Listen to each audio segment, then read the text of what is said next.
Hi, a very good evening to all of you. Today we'll be discussing some more important articles, तो अच्छे से उनको आप पढ़ना और साथ के साथ उनके नोट्स बनाना है. Let us start. First जो आर्टिकल हम देखने जा रहे हैं that is about China-Pakistan economic corridor. This corridor is very vital for the overall ambitions of China. China wants to build its ambitious Belt and Road Initiative और उसके लिए CPEC बहुत ज़्यादा important है. And that's why they are developing the port of Gwadar. Gwadar is the port that they're developing in Pakistan. But the problem which is increasing is that people of Pakistan are becoming hostile towards this project. Alright, let us try to see that Pakistan has seen three major attacks on these strategic sites in last 1 week, which includes a suicide attack in Khyber Pakhtunkhwa province, which includes a specific attack from Baloch Liberation Army against Naval Air Base in Turbat in Balochistan, as well as even attacking the Gwadar port itself. CPC, देखो, it's the linchpin of Beijing's ambitious Belt and Road Initiative. It would be mistake for both Rawalpindi and Islamabad. दोनों क्यों लिखा है newspaper में? Because Rawalpindi, if you see, Rawalpindi is the area where we have the main area of Pakistani army, and Islamabad is the capital of Pakistan. So since both civilian as well as army play a very important role in the politics as well as the international politics or diplomacy of Pakistan, that's why they mentioned about both of them. They point into the broader vulnerability of Pakistan's political economy. Let us try to understand it even further. China, in fact, has reacted very strongly and saying that we have a very good ties with Pakistan and no power, in fact, can sabotage the China-Pakistan cooperation. All right. The rhetoric around this ironclad friendship. So I would ask all of you to remember this keyword, ironclad friendship. Ironclad friendship. Why is it important? Because इससे बहुत सारे terms use करते हैं हम. All weather ally बोलते हैं, ironclad friendship बोलते हैं. Notwithstanding, the strategic and political cost of CPEC are growing in these days. Latest round of attack is not first, of course. In 2021, 9 workers from Dasu plant, they were killed in a suicide bomb by Tehreek-e-Taliban Pakistan. Outfits like TTP and ISISK have also long harbored anti-Chinese sentiments. And in the current security scenario where Pakistan is not enjoying good relationship with Afghanistan or with Iran, so in such a state, these attacks have increased further. Okay, so ranging from its conflict with Iran and Afghanistan on its western border to Baloch separatist insurgency, they now demand, the overall demand जो है, it is more than just a military response. इनको तरीके से इस problem को solve करना पड़ेगा, otherwise the problem is going to further increase for Pakistan. The fact is that country leadership has placed too many eggs in the CPEC basket. But the important thing is, this CPEC wala project hai, this is a humongous project. More than $50 billion investment was going to come in Pakistan through this. Alright, but the problem with this is कि जितना भी इसका इसका कोई impact नहीं हो रहा है पाकिस्तान में, because जितने भी workers हैं वो चाइना से आते हैं, जितना भी manufacturing होती है वो सारी चाइना से आती है. So eventually Pakistan is only going into the debt trap without getting any measurable outcome from this, and their economy is still failing. उनका depreciation इतना ज़्यादा हो चुका है ना, अगर आप compare करें उनकी currency तो 278 डॉलर है भाई, इंडिया के देखोगे तो अराउंड 83 है. तो कितना ज़्यादा डिफरेंस आ चुका है इनके बीच में. तो डेप्रिशिएशन से की वजह से it is becoming very difficult for Pakistan, है ना, बिकॉज इन्फ्लेशन ही इतना ज़्यादा हो गया उनकी इकोनॉमी में. Alright, so to address this vulnerability, the country needs a systematic overhaul. The first step would be to diversify the economy. Now they cannot just stay dependent upon China. अगर वैसा करेंगे तो देखो बहुत दिक्कत होने वाली है. And that's why recently we have even discussed they are thinking about opening a trade ties with India. India के साथ उनकी जो मैक्सिमम ट्रेड का क्वांटम है वो लगभग $2.5 बिलियन के आसपास था. This has been stopped since 2019 because in that year, as all of us know, Article 370, it was taken down, and as a protest, Pakistan stopped its trade with India. But now they're saying they may reinitiate it.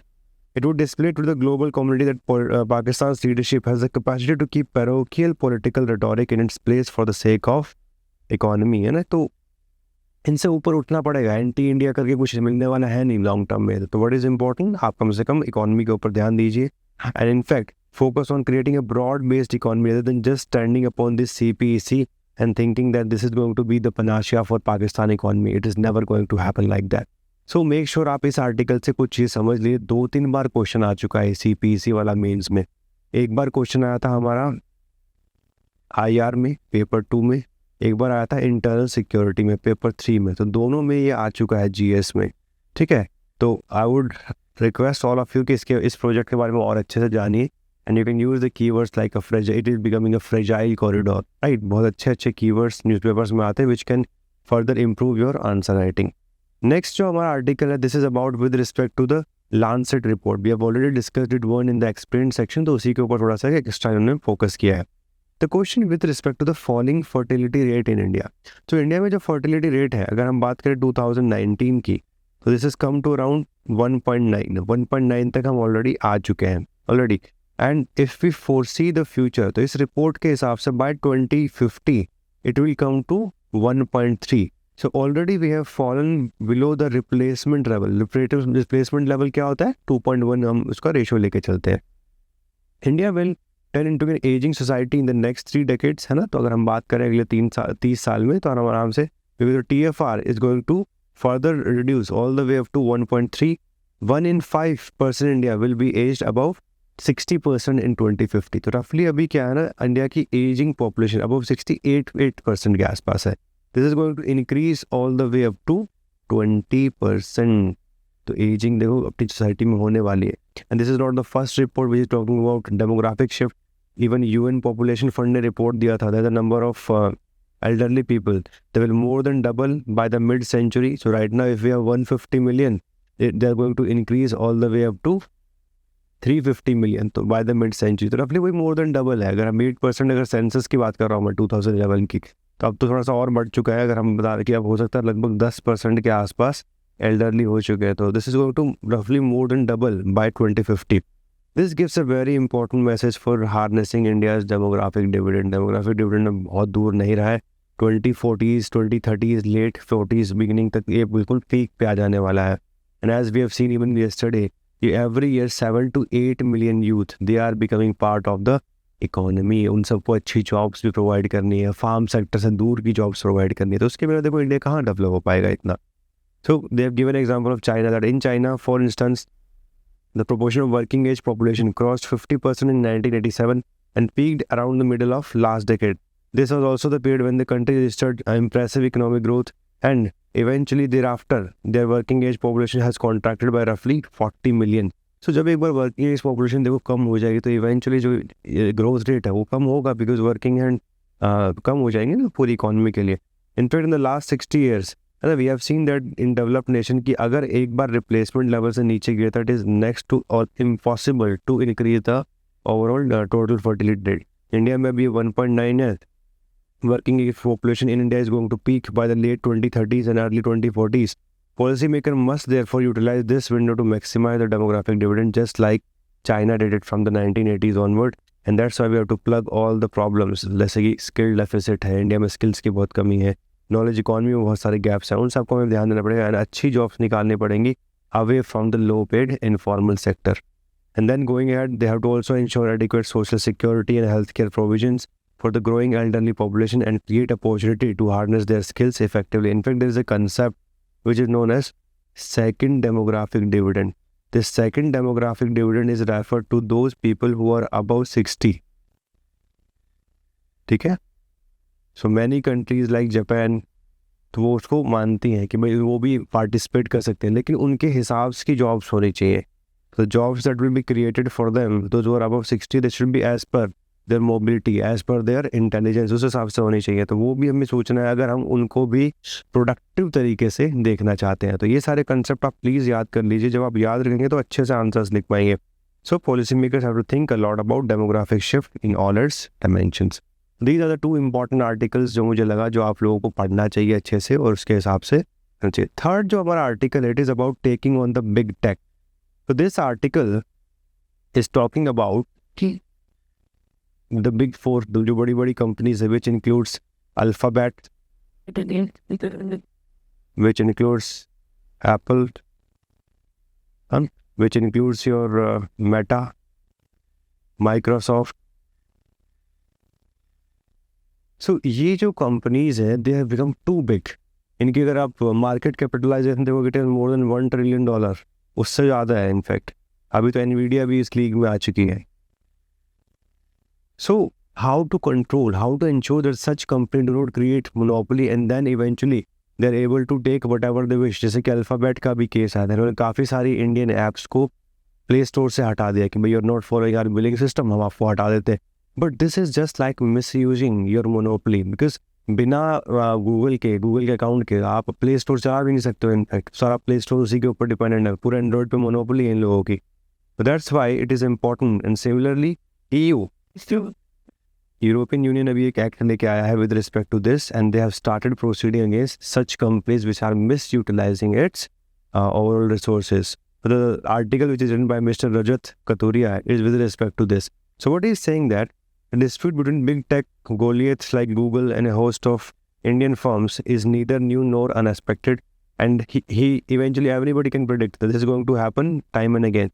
In fact, Competition Commission of India, जिसका aim ही है कि competition को kill नहीं करना आपने, that has previously laid a fine against Google, and it's again going back into the overall उनके खिलाफ में एक रिपोर्ट प्रिपेयर की जा रही है कि what are those kind of problems they are creating by following such policies. A search engine was accused of coercing app developer to use Google's proprietary billing system or pay a fee if they choose a competitor.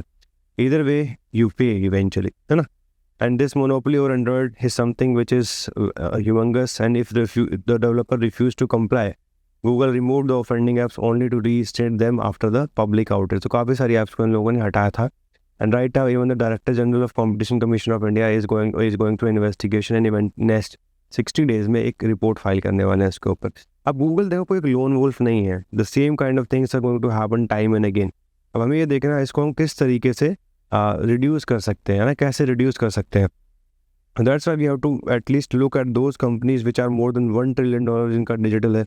And sceptics क्या बात करते हैं, in fact आपने सुना भी होगा इसके बारे में, that such companies, okay, they have become so rich eventually कि जितने भी नए स्टार्टअप्स आते हैं उनको पहले ही कंज्यूम कर लेते हैं. That's why they are killing the competition at the nascent stage itself. Okay, even though the writer is talking about this, that if other startups becomes very you can say big in fact, तो वो इनके competition को kill कर सकते हैं. जैसे कि Yahoo था, initially it was a giant, but Yahoo was eventually taken over by Google. Google ने उसको defeat कर दिया उसी के business में. And that is something which we have to understand. He says that we do not need to worry about setting upfront rules for such firms because free market will unleash the forces of creative destruction that would render it unnecessary to do so. Innovation by small startup would perform the act of disciplining such incumbent monopolies much better and more efficiently than any government decree. So ये एक opinion है. This is not a final say. एक opinion है कि अपने आप ही हो जाएगा जितना ज़्यादा innovation चलता रहेगा. However, this is something which is not going to work all the time because corporate excesses हम उनको भूल जाते हैं कि वो कैसा काम कर रहे हैं. इनफैक्ट बहुत सारे केसेस हुए. In fact with respect to Apple, under the garb of update what they were doing, they were slowing down the iPhone, the previous iPhone, उसके लिए उनको फाइन भी पे करना पड़ा था. So what to do with such. अब Apple को देखें, इंडिया में तो फिर भी इसका जो परसेंटेज शेयर स्मार्टफोन का काफ़ी कम है. यूएस में तो ईजिली 40-50% के आसपास होगा. Don't know the exact data, but इतना तो आराम से लोग वहाँ पे कैप्चर कर रख के बैठे होंगे. Alright, because उस इकॉनमी में पैसा काफ़ी ज़्यादा है. So this is not an incentive against market, but a caution that big monopolies left to themselves do not self-correct, and market dynamics do not unleash forces that can discipline incumbents rapidly enough, and government intervention isn't that bad after all. In fact, ऐसे जो laws हैं, they have been in USA. USA में there was a specific oil company, okay, Standard Oil Company, जो कि बहुत ज़्यादा monopoly थी, इसको split किया गया था. And eventually उसके जो ओनर थे Rockefeller, he then established University of Chicago, and eventually in the post-war era, strong decisions were taken against Alcoa as well as American Tobacco for violating the Sherman Act, and that's how monopoly is never going to be allowed. Eventually 1970s में USA में भी perspective change हो गया, यार ऐसे steps नहीं लेने चाहिए. In fact, there was a thinker, Robert Box, Antitrust Products, who said that questioning such enforcement, so he talked about that the role of antitrust is not to help, in fact, protect consumers and competition, and not competitors. Competitors नहीं है, and rightly so. But this begs the question whether market erode monopolies more quickly and effectively than governments. तो कैसे करेंगे? So that's why recently what is happening, like in 2018, EU has fined Google $5 billion for abusing its market power. Similarly, right now, US is also going through the same kind of phase again. So Federal Trade Commission, ठीक है, they have started investigation against companies like Apple, जिन्होंने in fact 16 state ने उसको allege किया US की, and it is monopolising and abusing the smartphone market. So अब हमारे सामने सबसे बड़ा क्वेश्चन ये है कि इंडिया को भी ऐसा कोई एक्ट लेके आना चाहिए so that these MNCs are not just controlling everything related to us. Because आप समझने की कोशिश करिए, सोशल मीडिया पूरा फेसबुक के हाथ में, ठीक है, मेजॉरिटी ऑफ जो भी है, मेटा का आपका इंस्टाग्राम हो गया, फेसबुक हो गया, गूगल आपकी ईमेल आईडी सब कुछ वो कवर करता है, एप्पल जो सबसे ज़्यादा अपने आप को प्राइवेसी फोन बोलता है वो आपके पूरे फ़ोन्स वगैरह को कवर कर लेता है. माइक्रोसॉफ्ट भी है जिसके अगर हम डेस्कटॉप्स वगैरह के सिस्टम्स को देखें तो उसमें उसकी बहुत बड़ी मोनोपोली है. तो that's why such companies are required to be tamed. अगर उनको नहीं करेंगे तो eventually they can easily defeat all the competition. तो वो क्रिएटिव फोर्स जो हम चाहते हैं फ्यूचर में वो कभी हो ही नहीं पाए, बिकॉज दीज कंपनीज है वेरी बिग पॉकेट, जिसको मन चाहे तब खरीद सकते हैं बड़ी आसानी से. ओवरटेक करना कोई बड़े काम नहीं इनके लिए. That's why it is very important कि हम इनके लिए कुछ स्पेसिफिक स्टेप्स लेने चाहिए. Alright, then in the explain section एक दो छोटे छोटे आर्टिकल्स हैं जिनको एक बार देख लेते हैं, which includes like one is with respect to the cash. ठीक है, कितना कैश आप कैरी कर सकते हो, है ना, इलेक्शन सीजन है, हम सबको पता होना चाहिए इवेंचुअली. सो अभी एक इवेंट हुआ था तमिलनाडु में इवेंट क्या हुआ, tourist were carrying around 69,400. Okay, this cash was seized, later on it was returned. So कितना eventually allowed होता है वो हमें जानना चाहिए. So अगर हम बात करें election commission with respect to money power during elections, so it caps campaign expenditure at 95 lakh per constituency in bigger states and 75 lakh per constituency in smaller state. And to ensure campaign do not exceed these limits, prior to every election they come up with detailed instruction which is given to police department, railway, airports, income tax department, so that strict vigilance can be kept with respect to movement of cash, liquor, jewelry, drugs, gifts. In fact, कोई भी चीज़ जो voters को influence या पूरा कि उनका voting को affect कर सकते हैं, उसको सबको उन्होंने चेक करना है. Does EC have dedicated officer to tackle the issue? तो yes, they do have. They have the flying squad, they have the state surveillance teams, और ये सारा काम करते रहते हैं. In fact, during the final 72 hours, even there is more enhanced level of enforcement. In fact, this team is led by senior executive magistrate, videographer होते हैं, 3-4 armed personnel होते हैं, तो वो सारा इसको देखते रहते हैं. What are the rules for carrying cash? So what do they say? Roughly you can carry up to 10 lakh rupees, और उससे ज़्यादा या फिर होगा तो eventually it could be seized, and more than 1 kg in bullion. Cash or bullion can be seized till verification is completed in order to ensure that it is not related to any political party.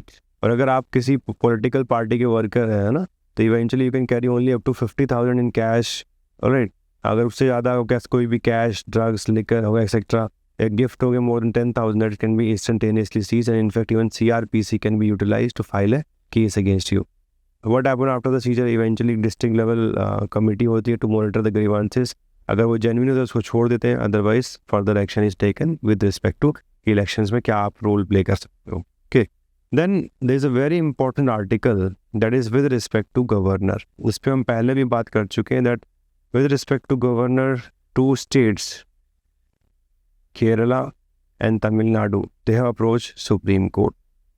Okay, the whole reason is because bills are not being passed upon time. If we talk about discretion, discretionary powers जो होती हैं, they are given to president and governor. But जो description होती है ज़्यादा हमेशा किसके पास होती है, गवर्नर के पास, प्रेसिडेंट के पास इतनी ज़्यादा नहीं है. So how this description is being misutilise, उसके ऊपर ये आर्टिकल है. Let us try to see. So Kerala government last week approach Supreme Court against even President of India as well as the governor for withholding assent to 7 bills for how much time? As long as 2 years, which they are calling it unconstitutional and lacking in good faith. Alright, and this is the newest chapter in conflict between the states ruled by opposition party and their governors who are appointed by the president on the center's advice. The same is going on even in Tamil Nadu, Telangana as well as Punjab. तो इस पे आप question बिल्कुल expect कर सकते हो in your mains. Then, if we see the Constitution Article 200 of the Constitution, it states that after bill has been passed by state legislature, it shall be presented to governor, and governor has 3 options: give assent, withhold assent, or reserve the bill for the consideration by the president. ये वो कर सकते हैं. For situation where assent is withheld, it state that governor में as soon as possible, अभी as soon as possible ना define नहीं है कि वो 10 दिन का टाइम है, 15 दिन है, 1 साल का टाइम, वो डिफाइन नहीं है. After the presentation to him return the bill together with a message requesting that the House or Houses will reconsider or any specified provision of that bill. If the bill is passed again and presented to the governor with or without amendment, फर्क नहीं पड़ता, the governor shall not withhold the assent therefrom. अब इसीलिए वो withhold करके रखते, return करते ही नहीं है. The later part of the proviso clearly gives state government the final say on enacting legislation. Now this is something, this is how democracy functions. अगर elected जो functionaries हैं उनको आप power नहीं देंगे तो फिर किसको power देंगे? But it is the parts saying as soon as possible after the presentation to him which had led to state approaching Supreme Court, since the article does not provide a timeline with respect to this. Now, in situation where bill is sent to President for consideration, President can also give or withhold assent, and this is done under Article 201. If the assent is withheld, Parliament requests the governor to return the bill to state legislature for recommendation.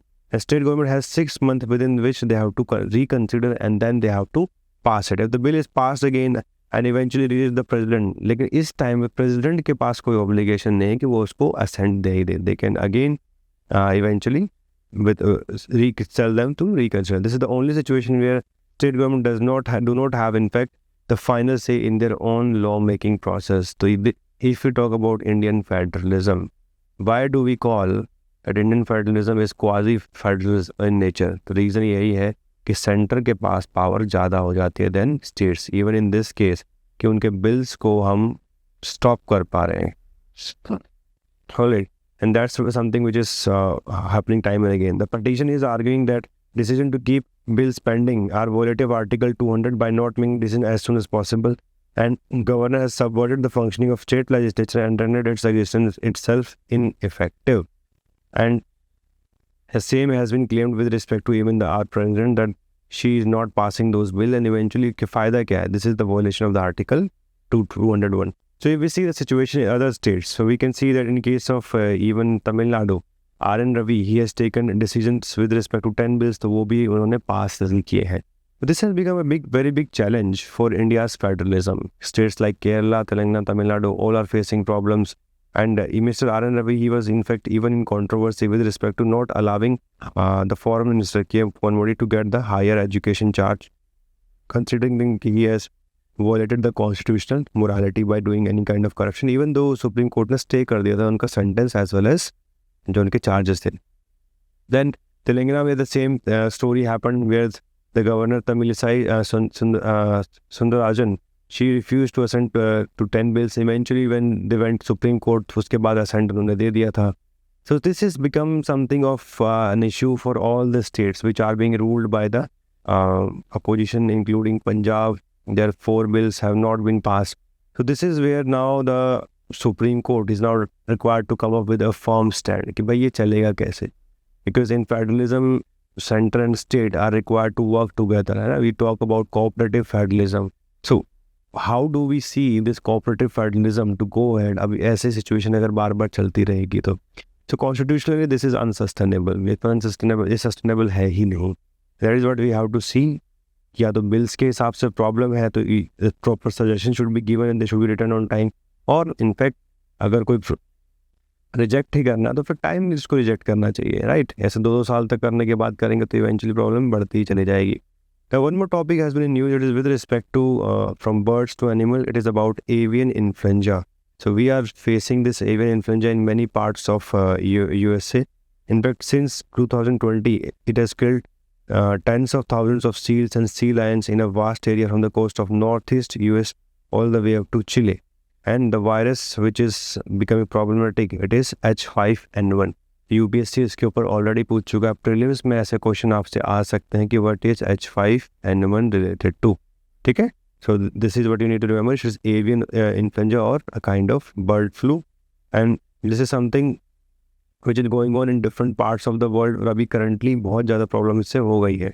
The currently one, it is highly pathogenic. It is going to be easily spread from one part to another. It is often said that जो भी bird population है जो affect हुई सबसे पहले China में हुआ था 1990s. So China has been the main source region for many viruses including our COVID-19. The new H5N1 type first emerged in Europe in 2020 and then eventually spread to Africa, Asia, and now it is also reaching America. And December 2023, this has reported that it is in around 80 countries, and in fact ये Antarctica तक भी पहुंच चुका है. See the spread of virus, how they can eventually affect the whole of wildlife. So it is affecting gulls, killing them by thousands. And in fact इसके ऊपर काफ़ी research हुई है कि यार ऐसा हो क्यों रहा है, what are the main reason behind it, why this is happening. So they have said that this may be happening because of climate change. Because of climate change, two major things are happening. Number one, that the rising global temperature impact the behavior of birds, which hasten the spread of flu. Why? Because birds are often forced to move in new territories and mix with species which they usually don't interact with, which possibly boost the chances of virus spread. So, ये climate change goes on. Second, because of higher sea temperature, okay, what is happening? It led to fall in the forage fish population. Fish population reduce हो रही है, which is making species like sea lions weaker and more susceptible to disease. ये हम सबको पता है, अगर हम खाए पिएंगे नहीं तो हमारा जो ओवरऑल सिस्टम है हमारा, ठीक है, वो वर्क करना बंद कर देता है, and infections can catch us very easily. So immunity weak हो जाती है. That is something which we need to understand. This is also happening in the case of this avian influenza which is spreading in different parts of the world. So this is what we require to discuss for today. I hope you're following this series. अगर follow करते रहोगे तो अच्छे से समझ जाओगे कि UPSC कैसे पास करना है. अगर ठीक से इनको आर्टिकल्स के अपने नोट्स भी बना लोगे तो आप, और आपको एक चीज़ और समझ में आएगी, टॉपिक्स देखो बहुत ज़्यादा रिपीट होने लग जाते हैं, तो एक टाइम के बाद उस टॉपिक के ऊपर एक्सेस रीडिंग करने की ज़रूरत नहीं है. ठीक है. So all the very best. Take care.